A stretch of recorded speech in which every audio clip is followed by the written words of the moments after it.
para conversar sobre este tema de la ayuda humanitaria y, por supuesto, ampliar la información de lo que han sido estos últimos nombramientos de representantes diplomáticos de Venezuela en el exterior, quiero saludar a María Teresa Velandria, que está en nuestros estudios allí en Washington.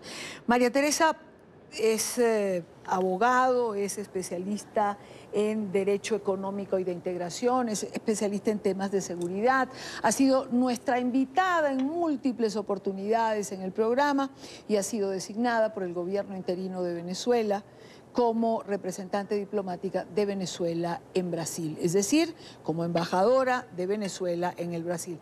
María Teresa, bienvenida, felicitaciones, gracias por acompañarnos una vez más.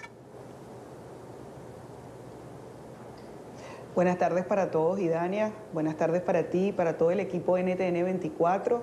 Y bueno, muchísimas gracias porque esta felicitación que recibo de manera personal la hago extensiva al presidente encargado, Juan Guaidó, y a todo el equipo que le acompaña porque nos ha encomendado una labor muy importante en la República Federativa del Brasil y que significa el establecimiento de una relación política plena con uno de los gobiernos más importantes de la región. De manera que agradezco mucho tu comentario. María Teresa, es decir, es un reto en este momento, en esta circunstancia de Venezuela, en esta complicada cotidianidad de los venezolanos, por decirlo de alguna manera, asumir un cargo de este tipo? Sin duda, es un desafío, es un reto, pero la situación de precariedad de nuestra gente así lo demanda.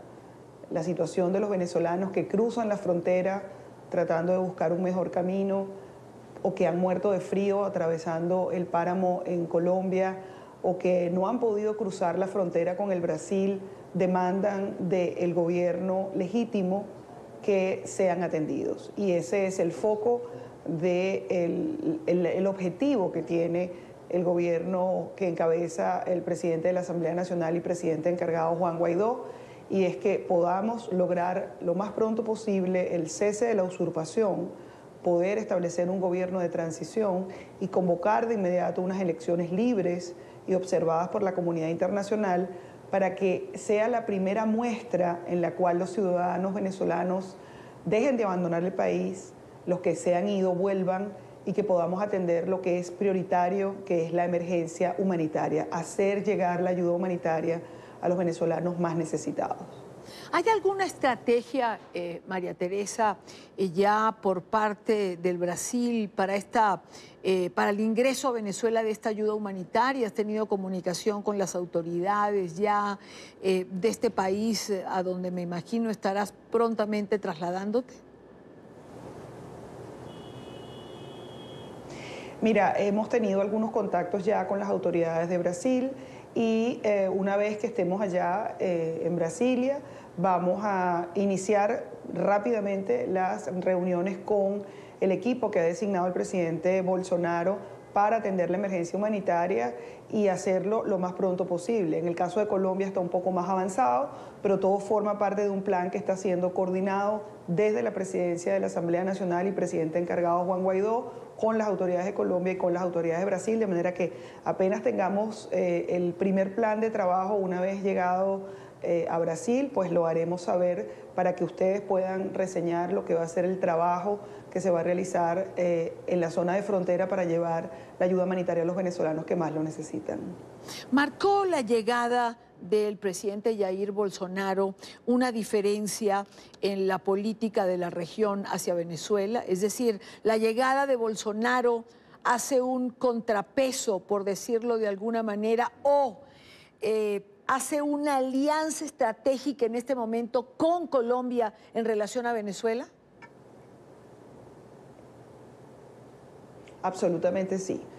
durante los años que duró el presidente Luis Ignacio Lula da Silva y la presidenta Dilma Rousseff, había una alineación completa del gobierno de Brasil junto con Bolivia, Ecuador, Argentina, Uruguay, es decir, lo que se denominaban los países del Foro de Sao Paulo o la Alianza del ALBA, que tenía una orientación ideológica diferente y una concepción de la democracia totalmente distinta. La llegada de Jair Bolsonaro a la presidencia de Brasil marca un antes y un después, es un gobierno que está absolutamente alineado con los valores democráticos, con la libertad de expresión, con las libertades políticas y con trabajar conjuntamente con el gobierno de Colombia. Son los dos países fronterizos, Colombia y Brasil. Desde el punto de vista terrestre, pues como todos sabemos tenemos una frontera marítima enorme, pero atender la emergencia humanitaria demanda la colaboración de estos dos gobiernos y estamos absolutamente convencidos y ya tenemos la certeza de que vamos a tener todo el apoyo del gobierno de Brasil para llevar adelante la tarea que nos ha sido encomendada y no es otra que hacer llegar la ayuda humanitaria a los venezolanos que lo necesitan y luego de ello, cuando podamos atender la emergencia, entonces dedicarnos al restablecimiento pleno de las relaciones económicas, sociales y políticas con todo lo que significa el gobierno de Brasil. ¿Tú crees, María Teresa, que va a ser... que esa ayuda va a terminar ingresando a Venezuela? Cuando uno ve imágenes como las que presentábamos al comienzo del programa, donde vemos ya en el puente de Tienditas unas gandolas atravesadas para evitar precisamente este paso, uno dice, caray, ¿cuán complicado va a ser esto? Sin duda, Idania. En el caso de la frontera entre Venezuela y Colombia hay 3 puentes, 2 que están operativos, el Francisco de Paula Santander y el puente Simón Bolívar, que es por donde transita la gente a diario, y el puente de Tienditas, que fue un proyecto desde los años 90, que finalmente fue concluido hace 2 años, pero que nunca ha sido inaugurado, es decir, no se ha abierto el paso entre los 2 países.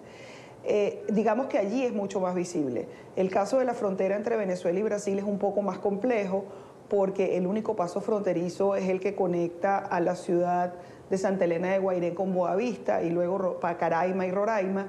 Digamos, es una topografía diferente, es una geografía distinta y bueno, vamos a ver una vez que estemos en el terreno cuál va a ser la forma mediante la cual vamos a poder hacer llegar esa ayuda.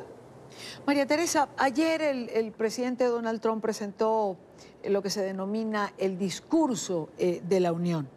E hizo una referencia a Venezuela, a su crisis, al reconocimiento de Guaidó, al acompañamiento al pueblo venezolano. Yo no recuerdo en los últimos años que se haya producido otro momento similar, que un presidente haya mencionado a Venezuela. ¿Cómo interpretar esto?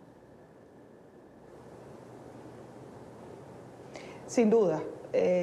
Quienes hemos seguido por años el discurso del Estado de la Unión o para los latinoamericanos la rendición de cuenta anual del presidente de los Estados Unidos, estábamos acostumbrados a escuchar en boca de los presidentes de los Estados Unidos en materia de seguridad y defensa o en materia de comercio a otros países, Rusia, China, Irán, Corea del Norte. De manera que es por primera vez que nuestro país es mencionado en ese discurso, lo cual da cuenta de la importancia que tiene para la administración del presidente Donald Trump la crisis de Venezuela.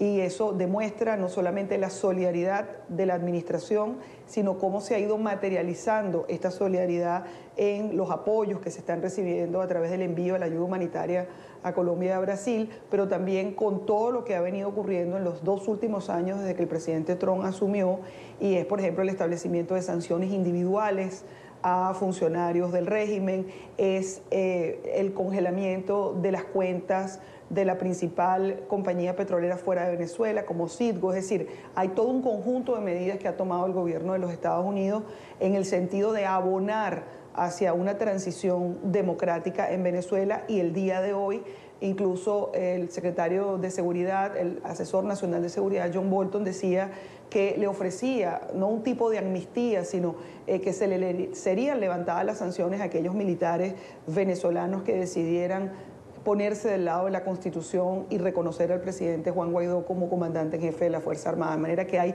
un peso muy grande del gobierno de los Estados Unidos que está trabajando conjuntamente con los gobiernos de la región que han reconocido al gobierno legítimo de Venezuela. No puedo dejar de preguntarte, María Teresa, en relación al encuentro que mañana está promoviendo tanto México como Uruguay y algunos países de la Comunidad del Caribe, y que han denominado el mecanismo de Montevideo, para intentar buscar una salida pacífica, negociada o de diálogo a la crisis venezolana. Sostienen ellos, acaban de emitir un comunicado, por cierto, que esto lo hacen siguiendo o en la línea del secretario general de Naciones Unidas, Antonio Guterres. ¿Crees que tenga algún tipo de éxito esto que se está intentando hacer el día de mañana? Mira, a juzgar por los eventos anteriores a este, el gobierno utiliza el diálogo, la mediación o la negociación como un mecanismo para ganar tiempo. Y yo creo que esa experiencia ya nos dice que esto no tiene ninguna importancia si se tratara de que el gobierno estaría dispuesto a negociar única y exclusivamente su salida. Los diálogos del año 2014, los diálogos del año 2015, 16 y 17 terminaron por mantener al régimen de manera ilegal en el ejercicio de sus cargos, y yo creo que esto es una forma de tratar de encontrar una solución, pero yo creo rescatar algo. Cuando la alta comisionada de Política Exterior de la Unión Europea mencionó que era un grupo de contacto, dejó claramente establecido que no era ni diálogo ni mediación, de manera que no confundamos los términos. Si ellos quieren reunirse y quieren encontrar una vía, pues están en el perfecto derecho soberano de hacerlo. Pero ya se ha dicho desde la Asamblea Nacional, y lo ha dicho el presidente encargado de la República, no hay diálogo. El único diálogo posible sería aquel en el cual nos digan qué día se van. María Teresa Velandria, representante diplomática de Venezuela en el Brasil. María Teresa, gracias por acompañarnos y éxito en tu gestión. Gracias, Idania. Un abrazo para todos. Igualmente para ti.